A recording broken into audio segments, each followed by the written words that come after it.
الشيطان الرجيم بسم الله الرحمن الرحيم الحمد لله رب العالمين والصلاة والسلام على أشرف الأنبياء والمرسلين أما بعد السلام عليكم ورحمة الله وبركاته.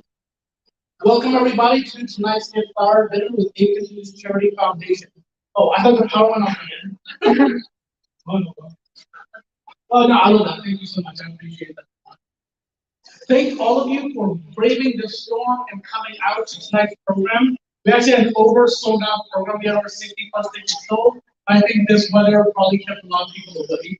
But I'm happy that all of you are here, and it's also an opportunity for you to learn about agency charity, the work that we do, and how we operate, so you can learn how to give back as well. The greatest gift that any of us can give is the gift of education. Is being able to pursue a higher education, go to college, get our degrees, and change our lives, and change the lives of our families and our communities. Alhamdulillah, all of us here know that the first revelation that was revealed in the Quran wasn't to worship Allah, wasn't to believe or pray or fast. Rather, it was Iqra bismi rabbika alladhi khalaq. Read, recite in the name of your Lord who creates. I think this is such a powerful reminder for each and every one of us here today. And it's that reminder, is that saying, which is what really inspired the creation of A Continuous Charity Foundation.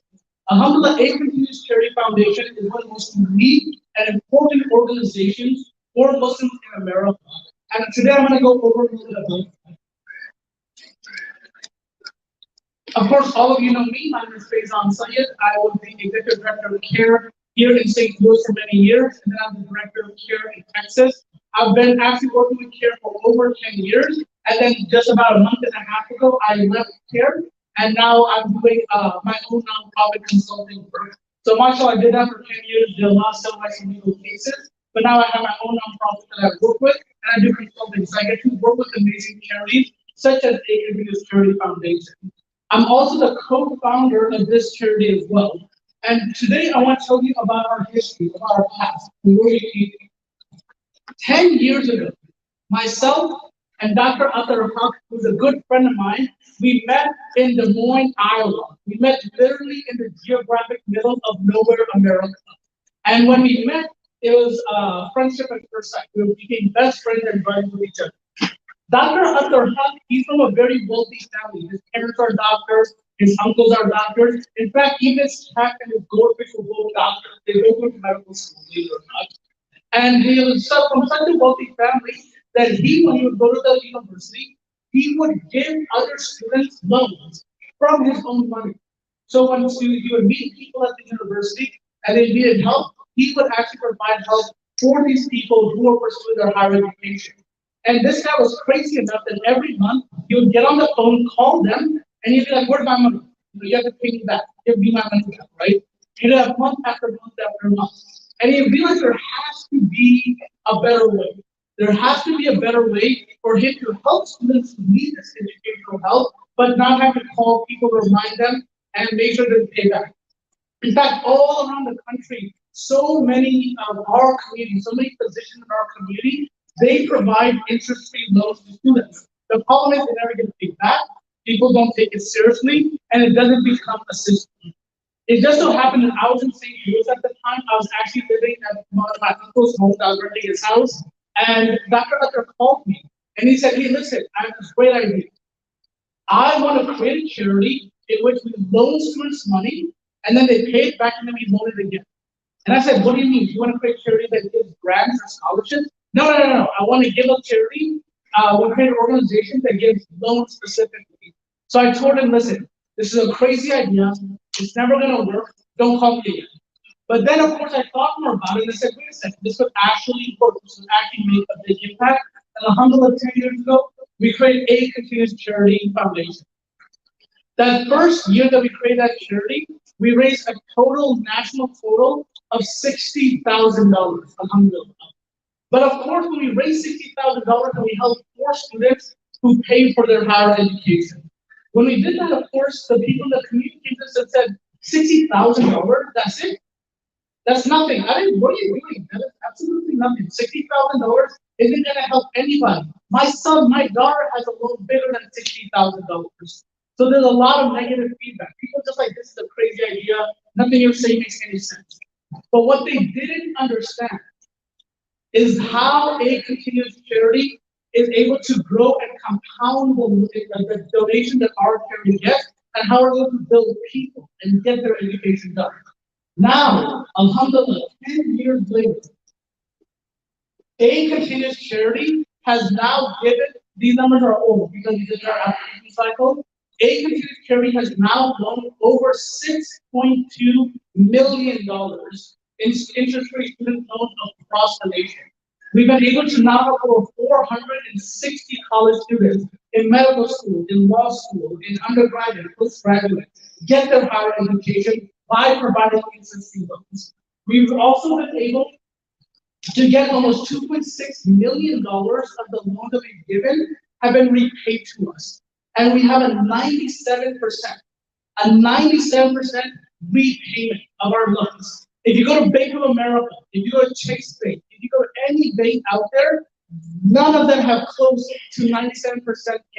But we, because of the way that we operate the organization, we have 97% of our students who have paid back their loans. And the greatest number here is that we've been able to save the Muslim community $3.25 million in interest, in riba, that they would have had to pay if they took out a conventional loan.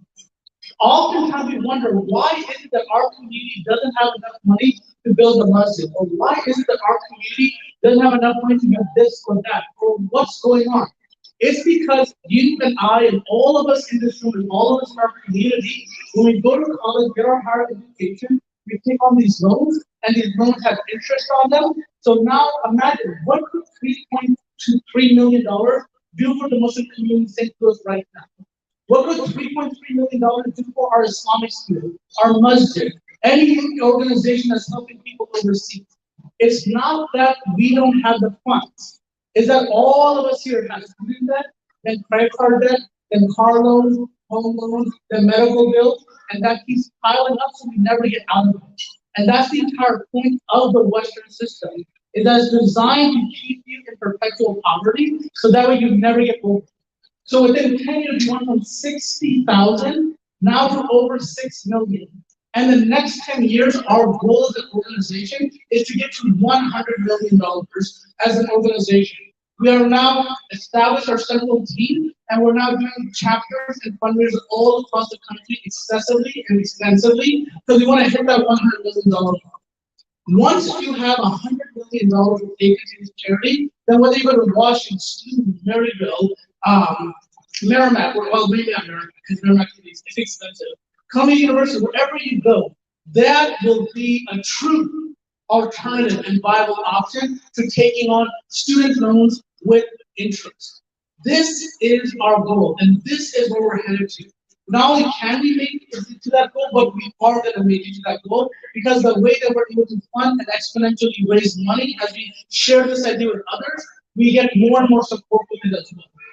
Fundamentally, what at ACC, of course, we believe in our mission is to promote the spiritual and intellectual development of Muslims in America by providing interest-free loan for higher education. And our vision is by doing this, we hope to bring out a generation of graduates that will have a strong Muslim identity and be well versed in their fields, using both for the benefit of mankind. What that long-statement means is that simply our religion, there is no difference between Islamic knowledge and secular knowledge, historically. These two knowledges were part of one brand in one area, and that is when our community was at the top, and that's where Muslim civilization produced the best scholars and the best minds. What's happened today, we've separated these two. We now have interest-bearing debt, so people are constantly in the cycle of debt, and they can't get out of it. And all of us know that the cost of higher education is getting higher every single week. You might be asking, how does a continuous charity work? How do we get from 60,000 to 6 million? How do we get from 6 million to 100 million? What are we doing differently? Well, a continuous charity is the simplest concept that any of you will ever do. All we're doing is we're vitalizing the waqf system. And what the waqf system is that rather than right now in America, the way all of us, all of our families think about higher education is wrong. And it's based on the Western concept. We are thinking, how am I going to get my kids educated? And if you think like that, you're always going to lose. That $3.3 billion that we save, that's going to go directly to the banks. What we do is we revitalize the Islamic concept. And we say, how are we going to get our children educated? And by just changing the I to the we, that's where a continuous charity comes in. What we do is we go to the Muslim community. We raise funds. We raise funds all across the country and we pool our money together. We then use that pool of funds to then loan students who are going to college and get their education. Because at the end of the day, most of us are going to live maybe till 70s or 80s in the average lifespan. You only need these loans for like 4 years, 6 years, 8 years. That's really it. You only need a proportion of your money. So we go into the community, we raise money, we pool our money together, we use that pool of funds to loan it to a student. Me working with CARE, I got legal contracts set up for the organization. So we get into legally binding contracts with these students. We have co-signers. We have the same rights that any bank would, any loaner would, to go after the person if they don't pay back their loans. So alhamdulillah, because of that, we then loan these students money, and then as they pay their funds back, we're able to keep track of it, and we recycle those funds. And then as we recycle those funds, we use the same dollar to loan it to one student, then to another student, and then to another student. That creates a sadaqah jariyah, a continuous charity. This money that we're loaning to students today, the donor who gave us 10 years ago, their dollar is still being loaned out again and again and again and again. That is the unique concept. And historically, that is how Muslim civilization has been able to build wealth and expand and succeed everywhere that's out there. Alhamdulillah, because of this concept, we have that 97% repayment of our loans. Who do we give these loans to? Who are the students that we provide these loans to? Well, if anybody applies for a loan, we look at 4 criteria when giving out these loans. The first one is the need, the financial need. Do you financially need a loan from a continuous charity? Or are you like Dr. Akhtar, how your parents are doctors, your uncles and aunties are doctors, and your pets are doctors, right? We want to know that. So we want to be sure that is there a financial need or do you need this loan? Number 2, we look at your merit. How well are you doing in school? Are you getting straight A's or are you getting maybe not that good grades? We want to provide these student loans to the students who are doing well in their higher education. Number 3 is Islamic scholarship. Meaning we don't want you to become a hafiz, we don't want you to become a mufti. We want to be sure that you are actively learning your religion and that you're actively educating and being involved in that pursuit as well. Because that is part of our goal, to train Muslims and to train people who are well versed in their secular education as well. Number 4 is community involvement. Are you active in your NSA? Are you active in your lesson? Are you active in different programming? Are you volunteering? Because that's the type of student that we want to give these loans to, inshallah. Of course, our application process, today is actually the last day to apply for our 2023 loans. But for anybody who wants to apply, we'll extend it for another 2 weeks or so. They can apply for these loans and get their higher education. The students that we loan it to undergraduate students, graduate students, medical students, law students, and we even pay for rent for school books because this is all things that young people need as well. Tonight, as we're all here, and of course, one of the things we do is we pay the money directly to not the loanee, but to their school or to the institution that they're going to.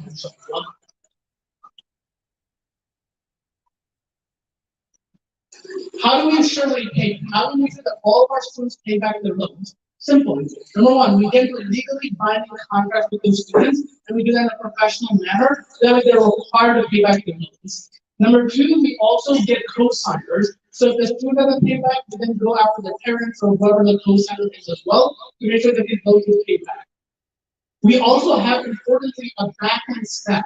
We have people that work with a continuous charity on the back end who then provide these loans to these to students, and then they can go and pay online. They can log into their portal. So it's just like paying back a credit card bill or something like that. You're not trying to call some uncle or some auntie trying to pay them back.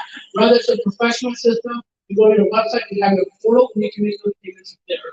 And of course, in some cases, we also do loan forgiveness. At the end of the day, as Muslims, we do not consider loans as a type of business. Giving out a loan is a type of charity. And it's a charity that helps people go to school, buy a car, get their loans, and it's a way to uplift all of us. The reality is that some students aren't able to pay back. We've had several students, about 3 students who were in serious car accidents, so they became disabled and they weren't able to pay back their loans. So in those cases, we just forgave the entire loan, so that way it's not a burden on them. That's the difference between the Islamic way of doing loans and, of course, the Western way of doing loans as well. And we believe our way is much superior and much better. Tonight, we're here for a very noble cause. We're here because we want to create a St. Louis Educational Fund. And a St. Louis Educational Fund is so essential because what I believe that every community should be responsible for their students and their kids that want to get their higher education. Meaning that we want to create a fund specifically for St. Louis where people can borrow from that fund, and when they pay back their loan, they pay it back to the St. Louis fund, so that way it's used to give loans to the next generation of students and then the next generation of students. We are doing this all across the country.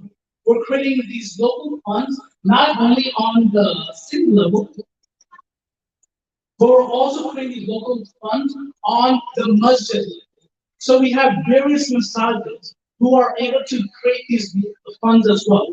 So we have masajids who start a legacy fund with APD's charity. They put money in, and then they say, we want our funds to go to these students that are part of our center. As the students pay back their loan, it goes back to that masjid fund. Or, of course, we have the city fund, or we have a business fund as well. We have many businesses that create a fund within APD's charity. So that way, our goal is that all of us can work together to pool our money together so we can help as many people as possible. It's every masjid's responsibility, every business's responsibility, every Muslim organization's responsibility to create a fund so that way they can get their students educated, people pay back to that fund, and that's how we're going to hit our 100 million mark within the next 10 years or so. And of course, at the end of the day, what are we doing? Providing that gift of higher education.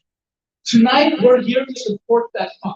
We're here to make sure that fund in St. Louis has seed money so it can be successful and it can grow.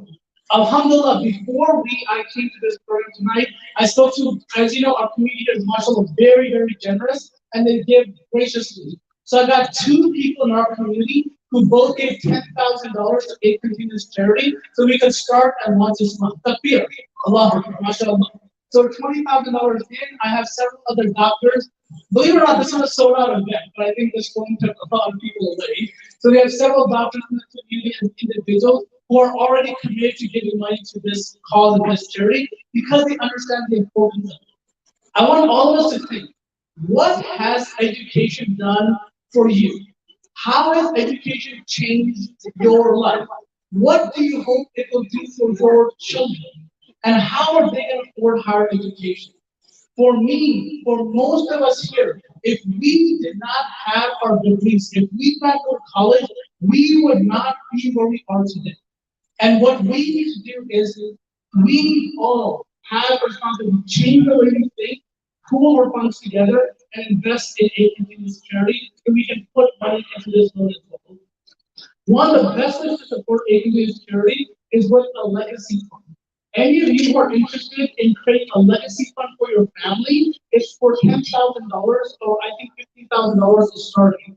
So if you create a legacy fund for $15,000, what that does is that you determine who gets those loans. So you can say we want these loans to go to refugees, or we want it to go to people in IT, or people who are studying medicine. You can determine which type of students get those loans. A continuous charity will loan it out to the students, and then as the students pay it back, the money gets paid back directly into your family fund.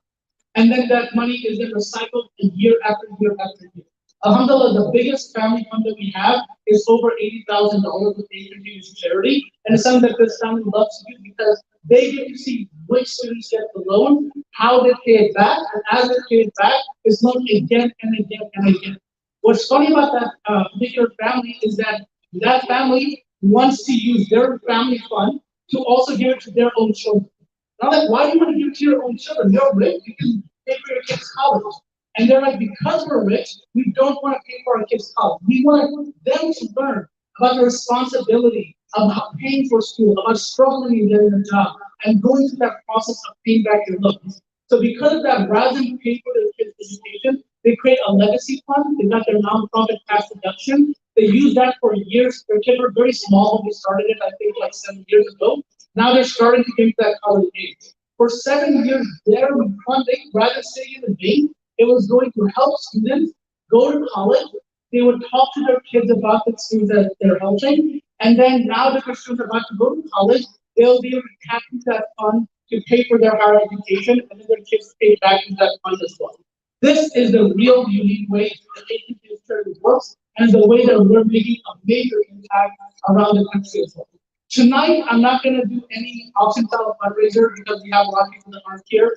But what I want you to do is look in front of you. You'll see our pledge forms and our reports as well. These reports and these pledge forms will tell you everything you need to know about APT's charity, how to give, and how to support this group. Again, what I recommend for everybody here is two things. Number one, we're opening a chapter of APT's charity here in St. Louis, Missouri. I already have several people who are interested in opening a chapter. We'd love to have all of you be part of that effort as well. When you open a chapter, you're not just fundraising, but you're also running educational events to our community.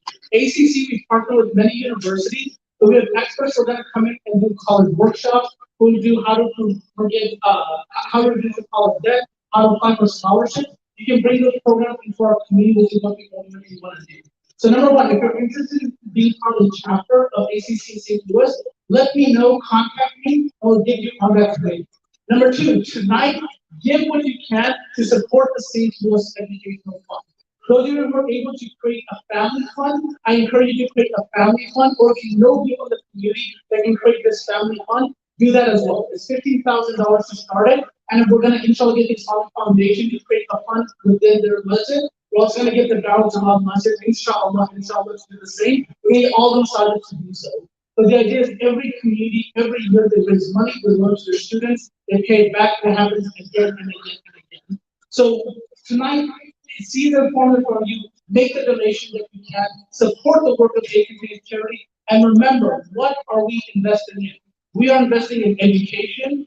We are the only charity that's saving the Muslim community money because they're not paying that money in interest-bearing loans. And again, I strongly encourage you to create that family fund, give whatever you can, whether it's $1,000, $100, $30 a month. Support the work and let's make that change together. Jazakallah khair for coming. Assalamu alaikum. You can pause. Huh? Oh, that's bring you to the front. Does anybody have any questions that you want to answer? Yeah.